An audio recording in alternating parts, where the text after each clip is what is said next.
and get buy-in. And so they did. They stepped up to the plate, and they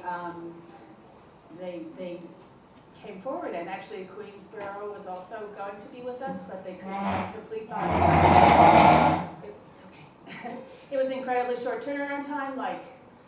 It was like a month to get all these people on board and all the pieces of the grant in place, and sort of prove to the grantors that we were qualified to do this, that we knew what we were talking about. And fortunately, I had been studying the topic for some time, so I could put it in the context of knowing what we were talking about, and inform them of other things that CUNY had been in the efforts of doing. So we got these 3-degree programs, and we wrote this grant in a minute, and lo and behold, they gave it to us. And all of a sudden, it was like, and away we go. And it was really fantastic. So that happened last May, I guess, and then we went to the kickoff event where all the 38 colleges participated in this sort of education, 3-day education process, and it was very interesting. And now we are in the process of converting these courses, which isn't so simple because under the grant, Jean talks about open versus, I forget her word. Alternative, okay. So in the terms of the grant, this has to be strictly open. And the reason for that is because they are creating this library of materials that are truly available to everybody in the world versus your library materials, which might not be, or other things like that. So it's not just convert your course, it's create course maps where they can check every piece of it. It has to be Lumen certified. They are a big component.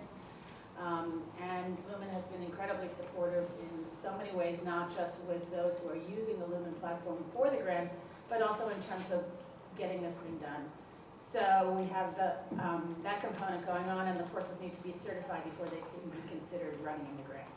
So the grant runs until December 18, at which point we will have the entire degree programs converted, but probably much more, because as this goes forward, we're also, as I said, trying to figure out ways to legitimately scale this out, in a way that really works for students.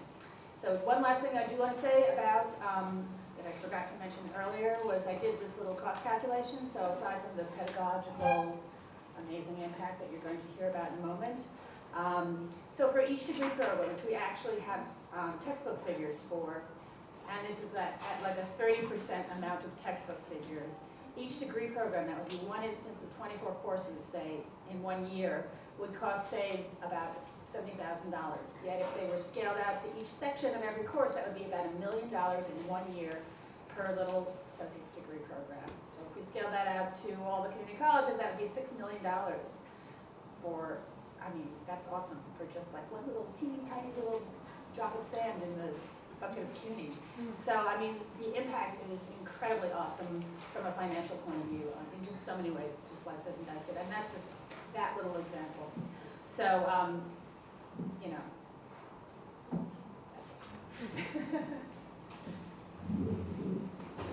Okay. I like visual jokes, so I have a little PowerPoint, if that's okay. This is, wow, this is really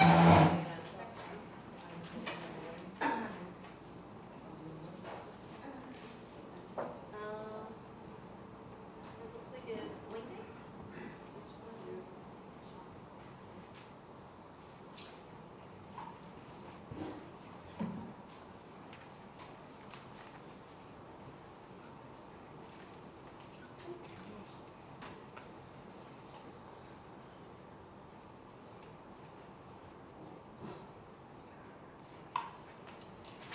I can send it to everyone later if it doesn't work. That's not a big deal. And it is mostly just visuals.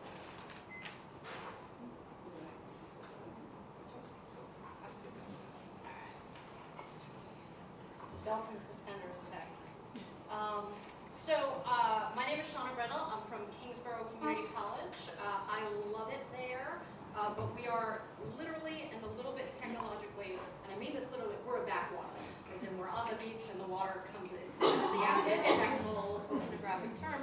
And we have a great faculty, but we still do paper grade books with like X's and slashes, and there was a big pushback when we had to go to online grade submission at the end of the semester. So that's a little bit of the campus context, and I do believe as a faculty member, in any changes to curriculum should be faculty-led, faculty-driven, and faculty-supported. So the challenge for us at Kingsborough is a little bit, how do you meld these things, right? So here's where we are, down here on the beach. It's wonderful, especially in the spring and the summer. So how do we get faculty buy-in in a place that maybe isn't so tech-friendly, and in a place like, stop me if this sounds familiar, on your campus, especially in a community college, people are teaching a lot and they have a heavy research requirement, so everyone is busy. The first thing that makes a lot of sense, I should also say a little bit about myself. I'm a political scientist, so not a pedagogical researcher by nature, but I was married to an OER guy. I am still married to him, he just doesn't do that. Sorry, bad word. But in looking at that to see, and I'm not really that technically inclined by nature, so looking at some of the data that really pushed me into this is important. You've probably already seen this, and I had lots of other slides and lots of other data that and other people have presented, including that one slide with the 812% that everybody shows. But 65% of CUNY community college students come from households with median income or annual income less than $30,000 a year. So a lot of times when you talk to faculty, they say, well, my textbook is important. I know it's $100, but come on, you're in college, this is really essential, right? But $100, if your household income is $30,000, is really, really a big chunk. And then it's not just that they're cheaper. So this is some research. We're not really on the cutting edge here, which is kind of great because you don't have to go out and do the initial search. This is research from a number of different colleges. $338,000 were saved by these students, 3,000 students, and I'll talk a little bit. It's not important, or it's not, so one of the things that I ran into is that I don't want it to be cheaper. Cheaper is great. Free is even better than cheaper, but better is better, right? So the quality has to be there.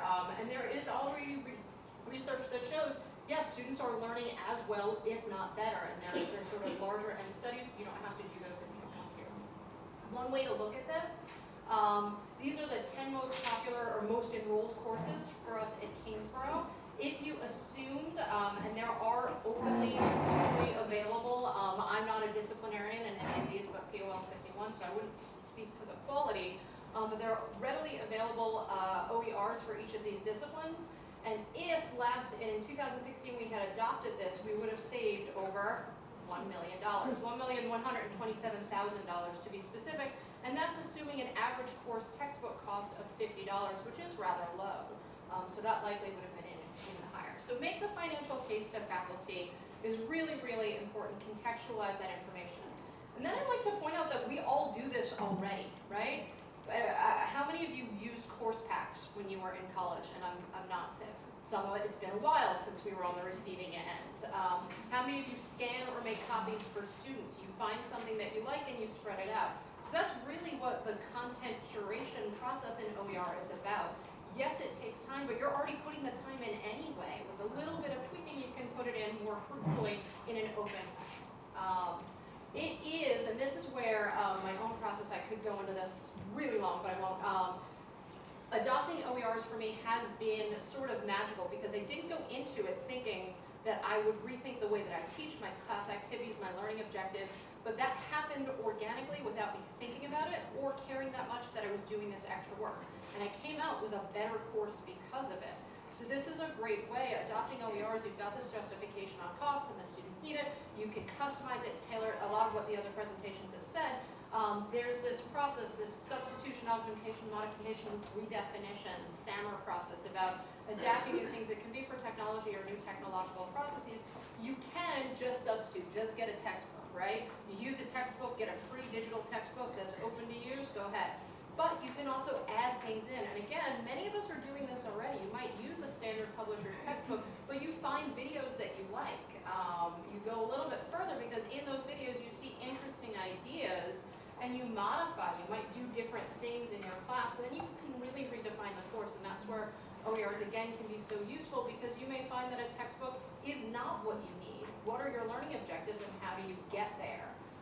It doesn't have to be just the same old. You can make something new.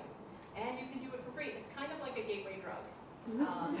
So you don't have to reinvent the wheel unless you want to, which you can. There's a lot of, I don't have the slide, there's a bunch of other stuff. I know we're in a limited time here. But how do you have to build community, and you have to find your people, right? So Rebecca King and Mark Eaton, who is here, they're librarians, so I'm a political scientist in the history department. They really led the charge on bringing in some grant money, bringing in some research, or the opportunity to do research. And again, I don't want to say we're fighting a battle, right? But it's going to be challenging to spread this in a campus community or campus culture where students on their phones or students with devices are seen as a really negative thing. So we're looking towards finding allies and finding interested parties in and across departments, in and across campuses. So I'm really excited to meet and see a lot of the people here. And then across the world, so plugging into personal learning networks or professional learning networks on Twitter and other resources. Again, you don't have to reinvent the wheel. For most courses that you would want to teach, someone has already done it. There's even a freely available on Lumen Learning open educational resource course on using open educational resources. So it's super meta and actually a nice good course. So we get to individual incentives, and this is really one last way to get faculty buy-in, okay? You get the best possible materials for teaching, and you're saving students and your institution money. That can be used for other things, okay? If your students don't have to spend as much money on textbooks, then maybe they don't have to work as much, which means they can spend more time looking at the open educational resources for your course. It's a big win. So if you're more in the dollars and cents pile of why should I bother, there may be programs on your campus, as we've talked about. There is also the opportunity for individual grants on this, both internal and external. If you're a community college faculty, just last week, the Research Foundation had their community college workshop. There are a ton of specifically oriented, evidence-based, or seeking to support evidence-based SOTL type investigations. There are grants available. Some of them have deadlines in February, most have in April. There's also external grants. There's a lot of money, and there's a lot of around. So if you want to start your own thing, if you're looking more towards scalability, we'll talk about that in a second. But there has been conversation. I'm happy to hear that there are higher level discussions about acknowledging the importance of the use of OER, alt metrics for looking at those things, and sort of valuing that. And that's good to see. Until then, if you're junior faculty like I am, I don't really have the luxury of waiting for that. So my backwards hack for that was to get a grant to create an OER, and then to write an article. In our tenure requirements, it's explicit that SOTL articles do count. You can use those as your research output. But I would, before you invest in that time, if it's not just for the joy and the committing to contributing to that, I would verify your own campus's requirements. So what are we doing? We're doing all the things all at once. We're working on individual adoptions, myself trying to convince lots of other people, but again, showing how easy it can be to just make that first substitution step and then letting it snowball from there. Rebecca and Mark are designing research to track and expand OER use on campus. We also are flirting with or applying for support right now, specifically I am, about getting Z-Degree initiative on campus, so doing that degree audit work or approaching it with the most popular courses way. Because again, if you find that you have a required course taught by certain faculty who absolutely are opposed to changing, right? I'm not about to say you have to hammer that person in or remove that, that's not where I'm at, right? So another way is to go about it. What are the most enrolled courses? Can you convince those people, or are those people more interested? It's not the Z-Degree thing, it's something else, but again, you can use it for your marketing, and the bottom line is the same. Students are getting better materials, teachers or instructors are getting to teach better, and it's all costing less. So, thank you.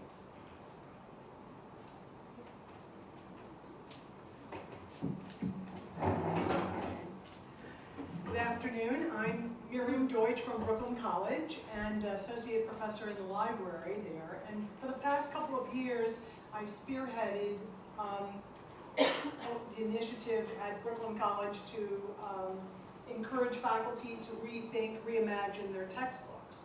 And by asking them to curate open educational resources and library license resources, or create an OER or adopt one. So we have a variety of models that we've approached or did that. So the first year we received funding from then President Gould based upon pressure she received from student government leaders who I had worked with to support OERs and decrease the cost of textbooks. So she gave about $25,000 seed money, and I worked with the Associate Provost for Academic Affairs. How are we going to manage this? And what we did is we came up with a cohort of about 5 faculty based upon some presentations I gave on campus, and gave them each 3 hours of release time. He was really being generous because we had no idea at that point and how long this would take faculty. And the other funding was used for the technologists. And so we created 5 resources. We used as a platform LibGuides, CMS, that's a library website, easy to use website, a platform in WordPress. And one of the faculty members had wrote a Calculus 1 textbook. Another one had a music textbook that had been used for years, created by several different music faculty, and the copyright reverted back to them. So they wanted to put that book up and make it openly available and add multimedia to it. So that really did things that that static textbook could never do. So that was really tremendously exciting. And the others were in classics, art, and history. The history one was kind of interesting because it was an American pluralism course taught by many adjuncts. And so the head of the history department wanted to aggregate all the resources open, some library, related to the course. So when they hired an adjunct, that adjunct could cherry pick whatever he or she needs from this American pluralism course. And I have the URL for all these courses on the handout that was sent around. So the following year, the library partnered with the Center for Learning, teaching on the campus, and they provide the money for the technologists. And I'm so thrilled to have hired recent library school graduates to be the technologists who have tremendous technological skills, but also that ability to help find content, be aware of copyright issues, images, videos, and so it was a great marriage. So basically, I worked with the faculty member and the technologist, and then I moved away and helped with copyright, but it was basically the technologist and the faculty member who created these sites. And last year we gave $800 as an incentive because it really, as Shawna said, it's not taking them as long because basically they had all this aggregated. But what the beauty of a WordPress, maybe Lumen, or LibGuides platform is the integration of multimedia. And I came into this because to help students with the financial burden of textbooks. But now that I've been doing it for a couple of years, it's the pedagogical benefits that are extraordinary and exciting, and I see that among the faculty that created this. For example, the art historian that taught a course on New York City architecture, she had her students upload photographs of various buildings in the blog, they would comment on it, but now she wants to take it a step further, and students will create content and enhance the course by doing an oral history of an architect of a particular building and putting that on the website. And so the development of the Silk Road course was taught in China and at Brooklyn College, and the students in China can upload images of what they see along the Silk Road, and then those at Brooklyn College could then add actual photographs of treasures that were found along the Silk Road. There's also the BC Listening Project where students are doing oral histories, and now uploading that information, adding the metadata, and so there is the information and digital literacy component of all of this, and the critical thinking. I mean, other people have commented about how students could find OERs and contribute them, but so that goes to critical and analytical thinking and information literacy. You know, they have to evaluate that information. So I think the pedagogical benefits are enormous. And I also think the issue of editorial support that came up and technological support are critical. And that's where the funding is, and it's not all that expensive for what you get in return for those technologies. I would also add about the promotion and tenure that I really hope that our dialogue about that becomes more dynamic, because if incentives recede, I mean, there has to be some reward for this, other than, I'm sure, in the classroom, and the students are much more engaged with the multimedia. I mean, that's clear on the survey that I did among the 16 alternative textbooks that we've created. The feedback is great. The students say that the multimedia illustrates concepts in ways that a static textbook cannot. Another book that we're doing is a faculty member has a climate change book that, again, he is now making openly available, but it needs updating. And so he's having the students get the Department of Energy websites or the World Bank websites that were in his previous book and updating it, so they're contributing that content. So creating those legacy assignments, and as opposed to disposable assignments, the students seem to really rise to the occasion and be very excited by it. And the classics professor that did an ancient medicine side said that there's no doubt in his mind that students, when they knew that it was going to be publicly available and associated with an academic site, he felt that it elevated their work was, they tried that much harder and they really contributed a great amount of work. Is that my time? Can I just clarify one thing? So you said you have 16 courses converted? Yeah. Did you continue to get provost money? Yeah, I know. We partnered with the Center for Teaching after the initial pilot project money from the president. So 2 years we partnered, the libraries partnered with the Center for Teaching. They had provided the money for the technologists. We had 2 technologists each year. This year we may have 1, and we do about 6 or 7 alternative textbooks. And they also provide the incentive money. They did say this year they're not sure they're going to have the money for the incentives, but they do have the money for the technologists. I don't know if that money will come through. But there is certainly a lot of excitement among the faculty, and I have to say that when we did the initial 5 and we did a launch, others saw it and a light bulb went off in their minds saying, I want that for my course because I see the possibilities. So anytime they're created, I think it's so important to share it. Thank you. Such amazing projects and tough acts to follow. So good afternoon, everyone. My name is Megan Wacha, and I'm the Scholarly Communications Librarian in the Office of Library Services at CUNY Central. And essentially what this means is that I specialize in the system through which research and other scholarly writings are created, evaluated for quality, disseminated to the scholarly community, and preserved for future use. Here at CUNY, this means my primary responsibility is to lead each of the campus libraries in first the development and now the management of CUNY's institutional repository, Academic Works.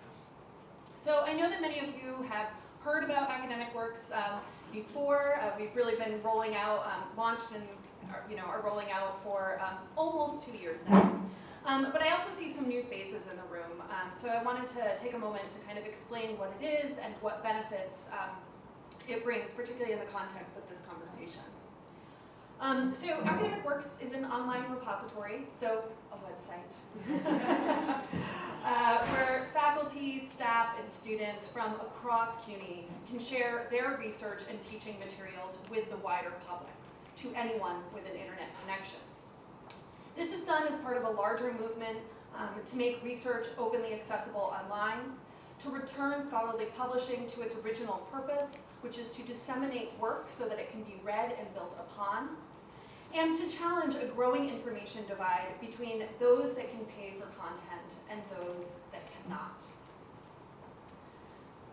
A primary focus of our initiative is, yes, to promote faculty scholarship, but it's also to support faculty instruction and student learning through making OERs generated by the CUNY community more visible to the CUNY community. So this includes open textbooks, but it also includes instructional videos, lectures, and even syllabi. I'm actually particularly interested, as we're having all of these conversations about Z degree courses, which may include both openly licensed content and content which is licensed through the libraries, capturing those syllabi to serve as models to other faculty, to track how those courses change and improve upon themselves over time. When a faculty member adds content to academic works, it receives descriptive metadata, clearly connecting the work to the creators and to the institution. And the faculty member has the option of choosing a Creative Commons license so that when someone wants to remix, revise, or reuse the work, that they know under what stipulations that can happen, and they have the appropriate information so that they can provide that required attribution. A very key element of any open process is providing attribution back to your collaborators who you may have never met before. And by making the work publicly available, users can really access it no matter where they're searching. We've put a lot of work into making sure that that can happen. So that unlike an external personal or course website, content in the repository is discoverable via the library's OneSearch, as well as through search engines such as Google, Google Scholar, and Bing. And I really can't stress enough how well it works with Google's Black Magic algorithm, to the extent that over 80% of the traffic that comes to the repository comes to us directly from Google. So people don't need to know that it exists. We provide the metadata and the algorithm to make sure that it is discovered. And we make sure that when it is downloaded and read, that you know how many people have done that. So Michael and others in this room receive an email every month that tells them how many times their work has been downloaded, and they have the option of creating an account, logging in, and seeing where those downloads are coming from, what countries, and what institutions. So this morning, in preparing for today's conversation, I took a look to see where we are in that realm. And we have a little bit more than 60 CUNY-created OERs in the repository, and they've been downloaded close to 9,000 times by users from 188 different countries and 390 different institutions of higher education.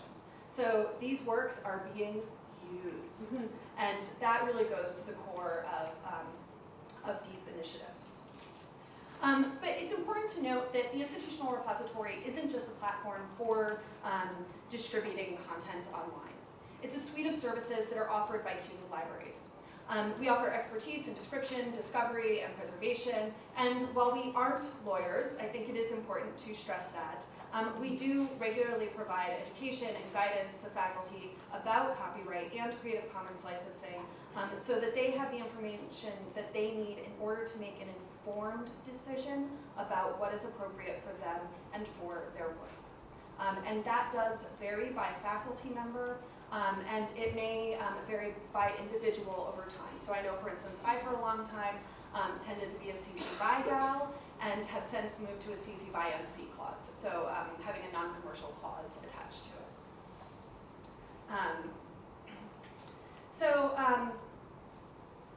Really the core of academic works is to preserve content for the future and to provide enhanced access to it in the present. But in order for this to happen, a faculty member must first choose to share their work and to put it out there in the open so that it can be read and built upon. So in thinking about this panel and about what it takes to start an OER initiative and about my own experience with OERs, perhaps before I even was able to put that name to them, I kept returning to this idea of choice.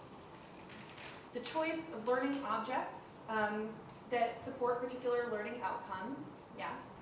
The choice of a license and a platform that allows others to revise, remix, and reuse the object, but perhaps built in some constraints so that the work can continue to be shared over time. But first, there must be that conscious choice to work in the open collaboratively with others. Something that not a lot of people know about me is that in addition to my life supporting open access here at CUNY, I am also an active Wikipedian. And guided by the principle that Wikipedia is the encyclopedia that anyone can edit, I spend my nights and weekends working to increase contributions by and about marginalized peoples. This is how, before I joined the CUNYverse, I started working with OER. And this happened first by writing articles and teaching others to do the same. But then it actually transitioned into bringing Wikipedia into the classroom, not as a source to cite for their papers, but as a place to write them. Transitioning away from more traditional research projects and towards having students contribute to the encyclopedia that anyone can edit. And this is something that happens at a lot of different CUNY campuses now, and has for a long time. So the choice to work in the open and collaboratively with a community of editors, I will say, did pose some challenges, as you can imagine. But it also really empowered our students to write in the open for a public audience and empowered the faculty member to teach in the open. Both of these things did really lead to a great and lasting impact, which I'm happy to talk about at any point in time. But what it also did is it created a cultural shift on campus. I really appreciated your point earlier about thinking about how the work that we're doing already supports a lot of these same goals. So in thinking about starting an OER initiative at your campus, I really invite everyone to think about what content, if you don't have one already, to think about what content is already being created. The content you have on your hard drives, the syllabi, the supplementary materials, the lab manuals, the course assignments, and how sharing those in the open can really start to take those first steps towards this larger initiative. And you can always do that through submitting them to CUNY Academic Works. And I would just add, to assist you with what Megan is recommending, is to connect with the subject, the librarian, in your liaison librarian at your college, who they all have subject specialties who can help you identify OERs and library license content and really help get answers about copyright or Creative Commons license. So it's important that resource is there already for you. I have a quick question. Why did you go to the NC? To CC by NC? It's a great question. So Creative Commons really kind of grew up around the same times as open access and the OER movement generally. But Creative Commons does not actually require the content to be open. So for me personally, it's not about, there is a part of me that kind of bristles if someone sells content that I've made available for free. But more so it's about maintaining a certain amount of control over how that content is used in the world. You know, we've learned some lessons from the scholarly publishing community, and there's this wonderful, awful thing called the terms of service or a user agreement. And so there are a number of databases that are built up with content that is in the public domain, so does not have any protections of copyright, but which we cannot share openly because of the terms of service. And we will see that happen with some CC licensed content as well. So if a commercial entity wants to use my content, they can come and ask for that permission and I can provide it, but it gives me some agency in deciding how it operates in the world.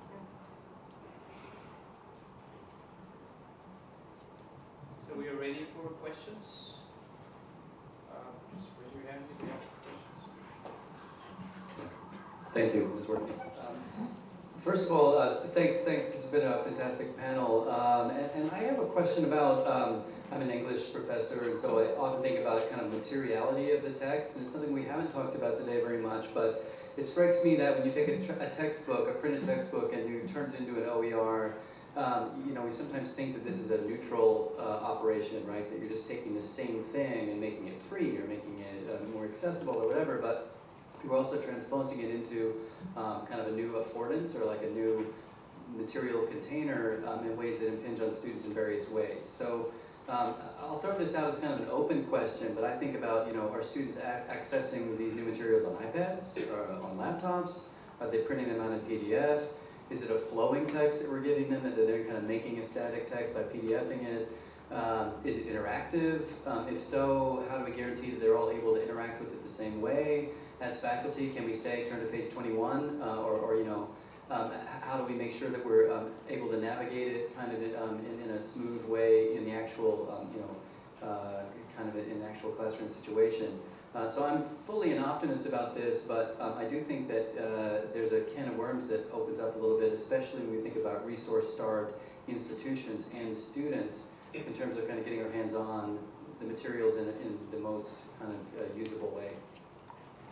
Okay, so really good questions, and I use for my Intro to American Government class, I now use an OpenStax textbook. I did try to create my own open source original source. Well, I did create it successfully. It exists. It's on the iTunes, iBookstore.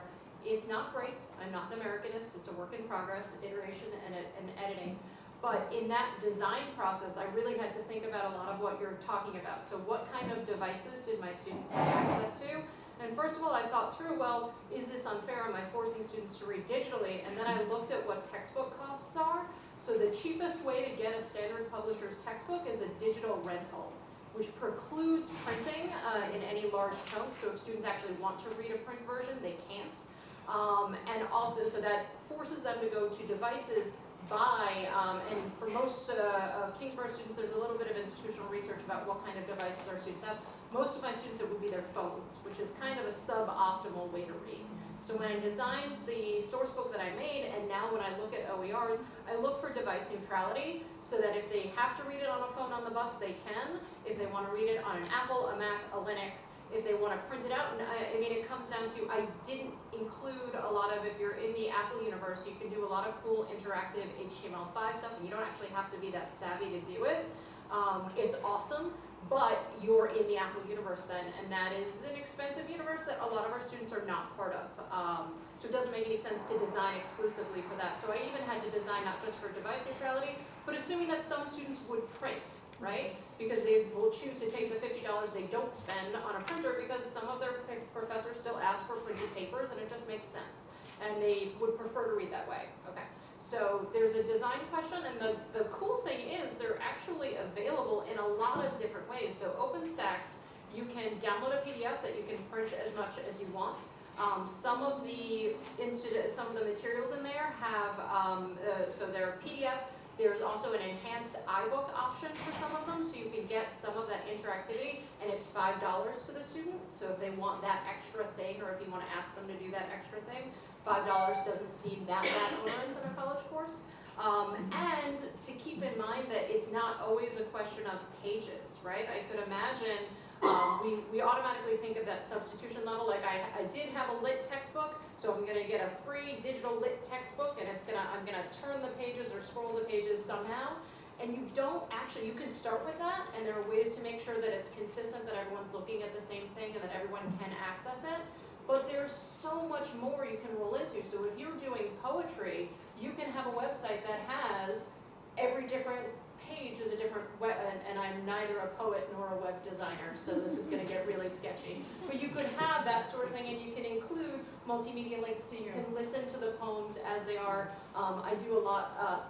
You can also, if you're not that tech savvy, it's not exactly open, but we're all supposed to use the Blackboard shell, right? You're not, especially if you're teaching hybrid and online, that's the official rule, at least on our campus.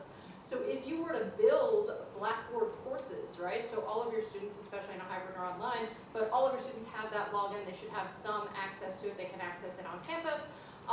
You can build a course like that using OERs, it's not open to share, but then you can share it within your department, right? So you could copy your course shell that you create, that you spend time creating, and your whole department can use it. And this goes, we've been talking about, so some of the instructors that I've talked to who do science, right? They like that course, the course pack that comes with all those multiple choice, because that's a valid part of what they're doing. And they can't continue to use those course modules if they cease having their students buy those textbooks. But some OERs come with course modules, so some of the science ones from OpenStax and other organizations have that. Or if you spend time in your own department developing them, everybody takes a section, then you can share. So there's open and sharing within your department, within your institution, as well as being open. Open to the world, I think, is the best option. But there's, again, a way to just get in, to dip your toes and spread. Sorry, super long answer. I would just add, my mantra today, I guess, is the importance of that technological support to tweak the very things that you mentioned, those concerns, that we can't expect all faculty to know how to utilize all these different software functions, and each have a different concern, and that's critical to the success on campus, to have those people available in the creation and also in the follow-up and updating, that they be available. So whether that funding comes centrally or we cobble it together on our campus or both, I don't know, but to me, it's critical to the success. Yeah, I think whenever one makes a choice about how they're bringing more affordable content into the classroom, there are really 4 things to look at. There's the content, the license that content is under, the software that's underneath the platform that's running it, and the hardware that's going to read that. Because one of the things, Audrey Waters wrote a really great post about this, complete with quotes from Kanye West, where she really talks about about how places like Apple, and now we're seeing Barnes & Noble and Amazon and others, have really, as profit-driven companies, are really thinking about how it can drive their profits, right? So the content may be available for free, but they want to sell you their particular device to read it, right? And so a question is, does the value add that device may offer for the course of your semester, does that add enough that it wouldn't actually be more sustainable to put a little bit of the extra work in at this point and have something sustainably homegrown. So it's always a question. I mean, in doing this project at Brooklyn College, I learned that Brooklyn College hosts the WordPress software on its server, which meant that we could get all the plugins that we wanted. Now, I don't know if it's also supported WordPress at the university level, in which case people could use WordPress, and Pressbooks textbook is a great format for creating what looks like an electronic book, So there's that support CUNY-wide, I believe. I didn't know about it until I started this project. And so that's available to us as a platform. Hi, I had a question kind of following up on the idea, like when you're buying something from Amazon, you're buying the device for the free content. So I'm at Brewer College, and one of the statistics that is often cited is the high cost of textbooks, and we have a huge accounting department. And so we're talking about textbooks that are $400, $200, $400. I don't see, to me, what I keep getting caught up in is, I love the idea of OERs, is that the faculty are not, I think, opposed to them, but I feel like, there's pushes to teach multi-hundreds of students per section of a course, and I'm trying to wrap my head around, when faculty are asking the students to purchase the $400 textbook, it's all about the text specs, the homework help. And I know there's been a little bit of discussion and touching on this, but I can't see widespread adoption at all in these courses until I can come back with them some like, how do you handle academic integrity in a 900 student accounting course in an OER environment when they're relying on these textbooks to provide the homeworks, the testings, etc.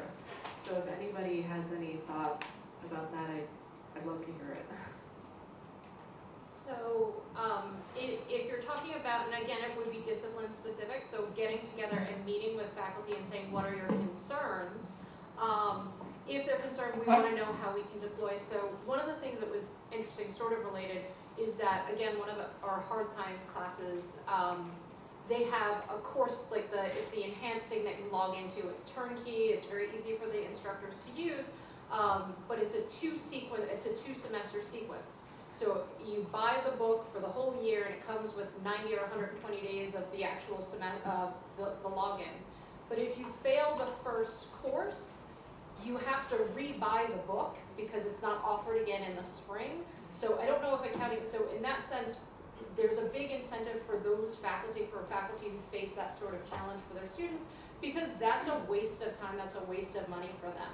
It does take time. I don't think anyone here who's worked with OERs will say that it doesn't take time to build those things up, but once they're built up, they're built up. If you're talking about multiple choice questions that are administered in an online environment, the same academic integrity issues that would apply to a publisher's test bank would apply in a Blackboard shell. And I'm thinking Blackboard just because that's what I use, but it doesn't have to be Blackboard. If you're talking about written responses, we have, you can use Turnitin, you can use Safe Assign. There are options and hacks to use within Blackboard. There are probably people in the department using things like that already, so it becomes a question of sharing information. And I keep thinking, partly because Susan Coe is sitting right there, and about 100 years ago I was a tech fellow for her at SPS, that tech fellows are a resource, that if we could somehow retrain or encourage or create new tech fellows that are specific to OER, you could say, hey, our accounting faculty have these questions, have these challenges, and it's sort of like the technologists you taught. People who are not in the weeds of, I have to get the semester done, I have teaching, I'm writing, I'm all of these things, but who can say, here's the problem, here are the 5 solutions, which one do you want to try? Knowing that you're going to try one, it's going to go terribly, you're going to try another one, and it's this iteration, but again, that happens all the time. Like, I'm the first person to admit, the first time I taught my own, the discipline closest to my heart with a traditional paper textbook at my school, International Relations, it was a nightmare. I did it so wrong, I made so many mistakes. And I've learned from that, and I've iterated, and I've made changes, and I tried it again with no textbook. And that was better, but so now next semester where I teach it, if they let me teach it again, it'll be an open IR textbook. So that process of iteration is, again, something we do. It seems different, it seems like all this extra work, it's different, I don't like it, it's confusing, it's digital, and if you're dealing with people who are a little bit technophobe or don't have those skills, but it's the same thing, it's just a little different.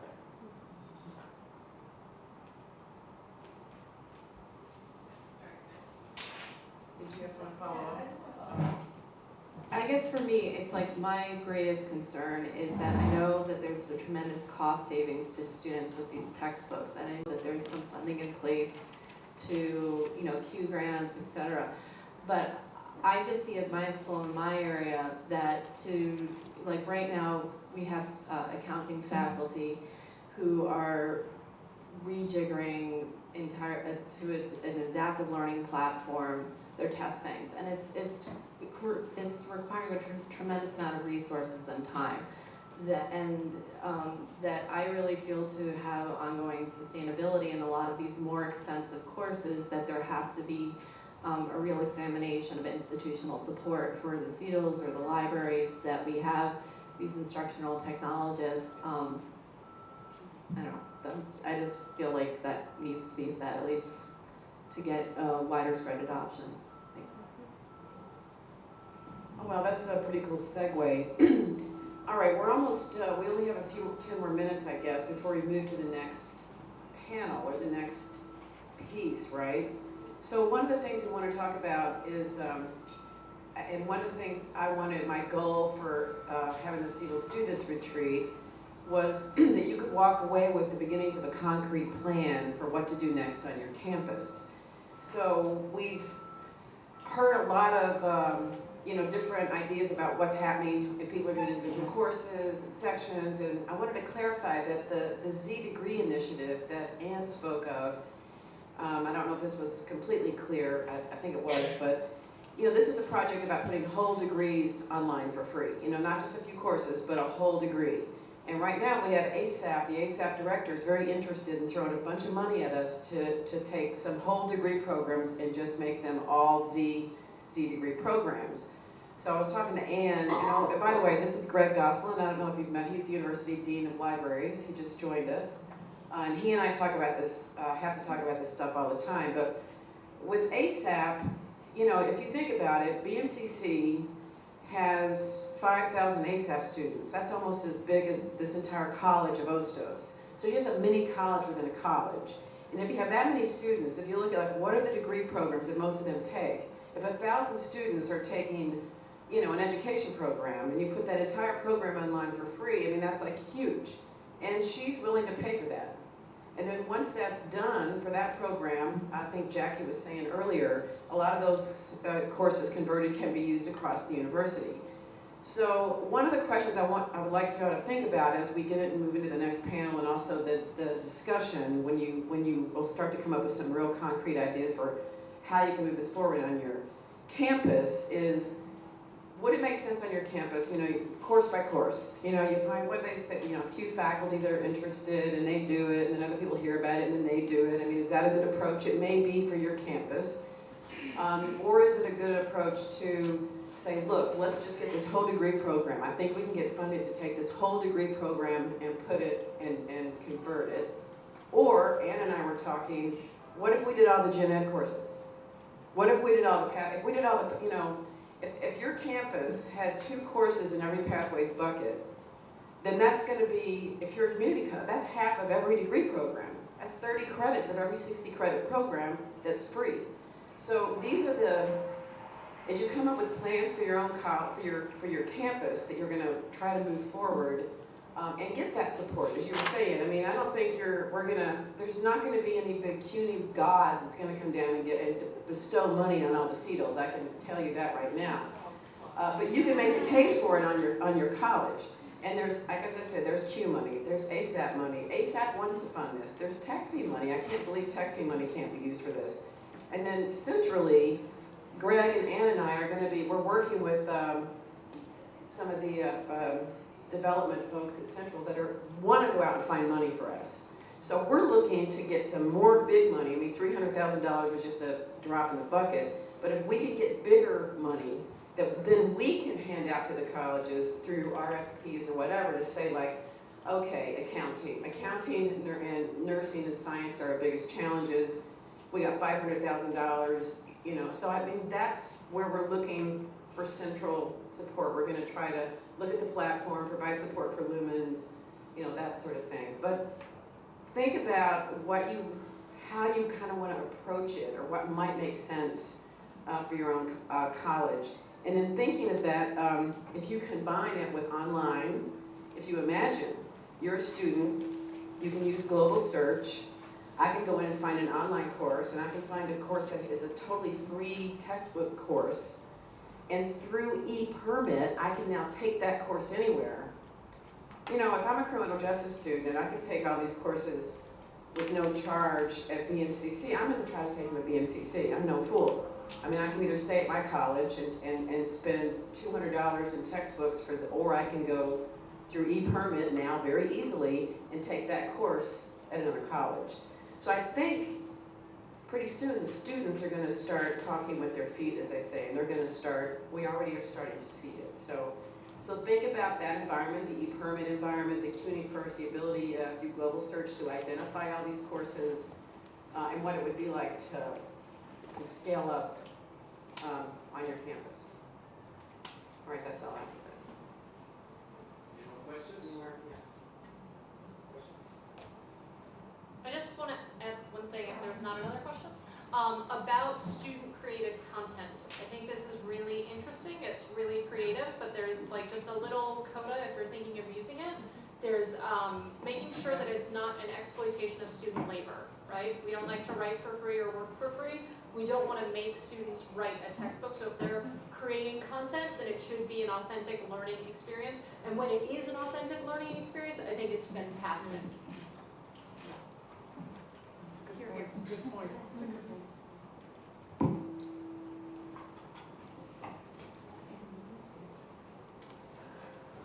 Okay, so as we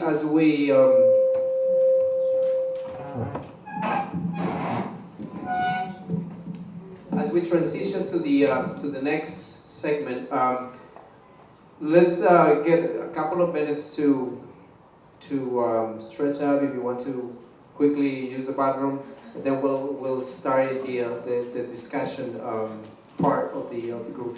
You have laptops at your tables. I'm going to show you the URL that you're going to use to log in and access to the working space, and then we'll continue with the last part. Thanks. I'm sorry.